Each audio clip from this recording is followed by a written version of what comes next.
ગુજરાત રાજ્ય માર્ગ વાહન વ્યવહાર નિગમ એસટી વિભાગના નડિયાદ ડેપો દ્વારા નડિયાદથી સારંગપુર યાત્રાધામની જતી બસ સેવાના સ્ટાફ દ્વારા વિભાગીય અને ડેપો દ્વારા મળતી સૂચના અને માર્ગદર્શન સાથે વન અને પર્યાવરણ વિભાગની સાથે રાખી વિશ્વ પર્યાવરણ દિવસની ઉજવણીના ભાગરૂપે પ્રકૃતિનું જતન અને પર્યાવરણની જાળવણી કેવી રીતે કરવી, પ્લાસ્ટિક મુક્ત ભારત કેવી રીતે બને ને સ્વચ્છતાને અનુલક્ષીને બસમાં મુસાફરોને સૂચના માર્ગદર્શન આપવાની સાથે બસમાં વન જેવું વાતાવરણ ને પોસ્ટરો લગાવી સમાજને એક પર્યાવરણને અનુલક્ષી મેસેજ આપવામાં આવ્યો। સાથે એક વૃક્ષ વાવે ગુજરાત ઉછેરે ગુજરાત અંતર્ગત મુસાફરોને વૃક્ષના છોડ વૃક્ષારોપણ કરવા માટે આપવામાં આવ્યા। Bureau report Vijaysinh Sodha Parmar. તમામ મુસાફર ધ્યાન આપે। પર્યાવરણ એટલે આપણી આસપાસનું વાતાવરણ। પર્યાવરણ દિવસની ઉજવણી આપણે કરીએ છીએ ત્યારે પર્યાવરણ દિવસ ક્યાંથી આવ્યો એ આપણે બધા જાણતા નથી। આપણે જણાવી દઈએ, પર્યાવરણ દિવસ સંયુક્ત રાષ્ટ્ર 1972માં આ દિવસની પર્યાવરણ દિવસ તરીકે ઓળખ આપી હતી। ત્યારથી આજ દિન સુધી વિશ્વ પર્યાવરણ દિવસ ઉજવે છે। ત્યારે નડિયાદ સારંગપુર બસ સેવા ગુજરાત એસટી આ પ્રકારથી વિશ્વ પર્યાવરણ દિવસની ઉજવણીના ભાગ સ્વરૂપે આ થીમ બનાવી દરેકને એક ઝાડ, એક વૃક્ષ, એક છોડ ઉગાડવા માટે અપીલ કરે છે। એટલે આ પ્રકારથી દરેકને બસમાં બેઠેલા મુસાફરોને જેને પણ જોઈતા હોય તેને આપવામાં આવશે। એટલે એક ઝાડ દરેક જણ ઉગાડશે તો આપણે આપણા પર્યાવરણને બચાવી શકીશું। ખૂબ ખૂબ આભાર। મુસાફર ધ્યાન આપે। પર્યાવરણ એટલે આપણી આસપાસનું વાતાવરણ। પર્યાવરણ દિવસની ઉજવણી આપણે કરીએ છીએ ત્યારે પર્યાવરણ દિવસ ક્યાંથી આવ્યો એ આપણે બધા જાણતા નથી। આપણે જણાવી દઈએ, પર્યાવરણ દિવસ સંયુક્ત રાષ્ટ્ર 1972માં આ દિવસની પર્યાવરણ દિવસ તરીકે ઓળખ આપી હતી। ત્યારથી આજ દિન સુધી વિશ્વ પર્યાવરણ દિવસ ઉજવે છે। ત્યારે નડિયાદ સારંગપુર બસ સેવા ગુજરાત એસટી આ પ્રકારથી વિશ્વ પર્યાવરણ દિવસની ઉજવણીના ભાગ સ્વરૂપે આ થીમ બનાવી દરેકને એક ઝાડ, એક વૃક્ષ, એક છોડ ઉગાડવા માટે અપીલ કરે છે।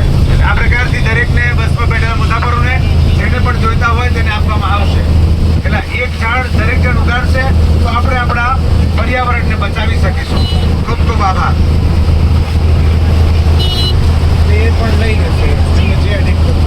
સુરેશભાઈ વાઘેલા, પ્રિન્સિપાલ પ્રાથમિક શાળા સર્વોદયનગર ચકલા। હું અત્યારે સારંગપુર યાત્રાધામ જઈ રહ્યો છું। જી જી જી। આજે વિશ્વ પર્યાવરણ દિવસ છે અને એ બદલ આપ સૌને હું હાર્દિક શુભકામનાઓ આપું છું। અને આજે જે બસનું વાતાવરણ જોયું, સવારે નડિયાદ ડેપોમાં ઉતર્યો અને જ્યારે બસ શણગારેલી મેં જોઈ ત્યારથી જ કંઈક લાગ્યું કે આ બસમાં કંઈક વિશેષ છે। તો કે આ બસમાં હું આ ત્રીજી વખત પ્રવાસ કરી રહ્યો છું અને મિત્ર સંદીપભાઈ બારોટ દ્વારા જે પ્રયત્નો કરવામાં આવે છે એ ખરેખર ખૂબ સરાહનીય છે।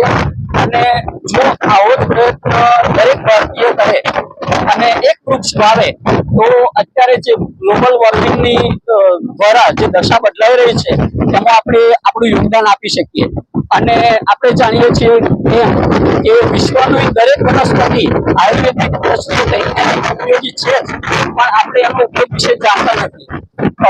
લીમડો છે, પીપળો છે એ એવા વનસ્પતિ છે જે સૌથી વધારે ઓક્સિજન વાયુ આપે છે અને કાર્બન ડાયોક્સાઇડ વાયુ ઉત્સર્જન કરે છે। તો આવા સમયે આપણે આજના દિવસે દરેક જણ એવો એક સંકલ્પ લઈએ, એક પ્રતિજ્ઞા લઈએ કે હું બની શકે તો એક વૃક્ષ જરૂરથી વાવીશ। અને દરેક વ્યક્તિએ પોતાના જન્મદિવસ ઉપર કે પોતાના પરિવારના કોઈ પણ વ્યક્તિના જન્મદિવસ ઉપર આવી એક પ્રતિજ્ઞા લેવી જોઈએ કે હું મારી રીતે એક વૃક્ષ વાવીશ અને એનું જતન કરીશ। આભાર। જી જી। હું એ છોડને મારા વાડામાં જઈને રોપીશ અને એ ઉછરી જાય ત્યાં સુધી એનું જતન કરીશ। આભાર। મારું નામ અજય પરમાર છે। હાલ હું તાલુકા પંચાયત કચેરીમાં જુનિયર ક્લાર્ક તરીકે નોકરી કરી રહ્યો છું। તમે ક્યાં મુસાફરી કરી રહ્યા છો? હાલ હું નડિયાદ સાળંગપુર બસમાં ધંધુકા સુધીની મુસાફરી કરી રહ્યો છું।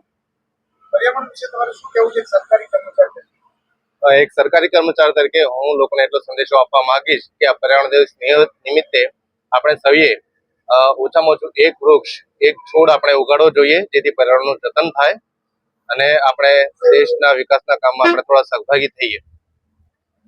ગંદકી ન થાય એ વિશે તમારું શું કહેવું? દરેક વ્યક્તિએ ગંદકી ના જ કરવી જોઈએ. આ બસમાં હું મુસાફરી કરી રહ્યો છું. સંદીપભાઈ પણ અહીંયા આ બસને ચોખ્ખી રાખી રહ્યા છે, સ્વચ્છતા જાળવે છે અને લોકોને પણ આ બાબતે સંદેશો આપી રહ્યા છીએ. તો આપણે પણ આમાં સહભાગી થવું જોઈએ. સ્વચ્છતા બાબતે આપણે ક્યાંય ગંદકી ના કરવી જોઈએ અને પ્લાસ્ટિકના ઉપયોગને બને ત્યાં સુધી ઓછો કરવો જોઈએ, ટાળવો જોઈએ. પર્યાવરણ દિવસ નિમિત્તે તમને પણ શુભકામનાઓ પાઠવું. આભાર. નમસ્કાર, મારું નામ મિત્તલ માયાવંશી છે. તમે ક્યાંથી આવો છો અને ક્યાં અત્યારે જઈ રહ્યા છો? જી, હું અત્યારે નડિયાદથી બેઠી છું, સારંગપુર જઈ રહી છું. આજે બસમાં તમે મુસાફરી કરી તો તમને કેવો માહોલ લાગ્યો અને તમે આ વિશે શું કહેવા માંગશો?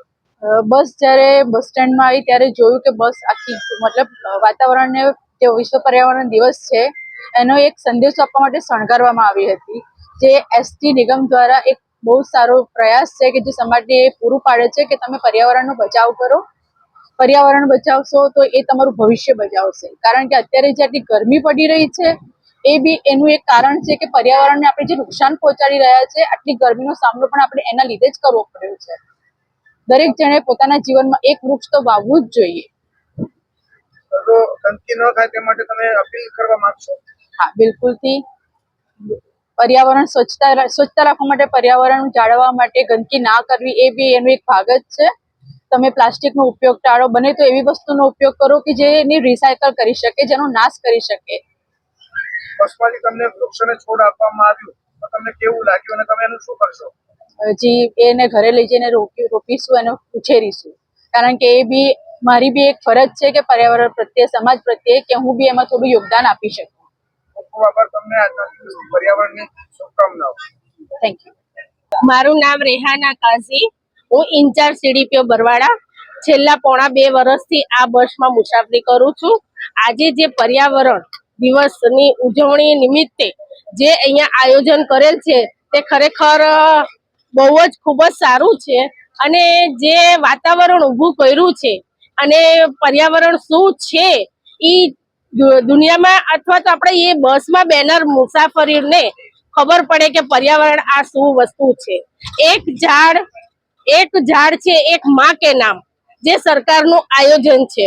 ખરેખર દરેક ઘરમાં જો જગ્યા ન હોય તો પણ કુંડામાં પણ આપણે આનો ઉછેર કરવો જોઈએ. આનાથી આપણને ઓક્સિજન સરસ મળે છે અને વાતાવરણ શુદ્ધ રહે છે. આમાં જે ઝાડનું વિતરણ કર્યું છે એ ખરેખર આપણને ખૂબ જ લાભદાયી મને તો લાગ્યું છે. અને દરેક પેસેન્જરોને આજે આપવામાં આવ્યું છે એના વતી આપણે વન વિભાગનો પણ ખૂબ ખૂબ આભાર માનીએ. અને આવું ને આવું જ જો દરેક મુસાફરોને ઈચ્છે કે એમના ઘર સુધી આ સંદેશો પહોંચે એ પ્રત્યે સંદીપભાઈએ જે મહેનત કરી છે એના માટે પણ એમને આપણે અભિનંદન પાઠવા ખૂબ જ પ્રેરિત બન્યા છીએ. ખૂબ ખૂબ આભાર. તમને આજના દિવસની પર્યાવરણની દિવસ નિમિત્તેની શુભકામનાઓ.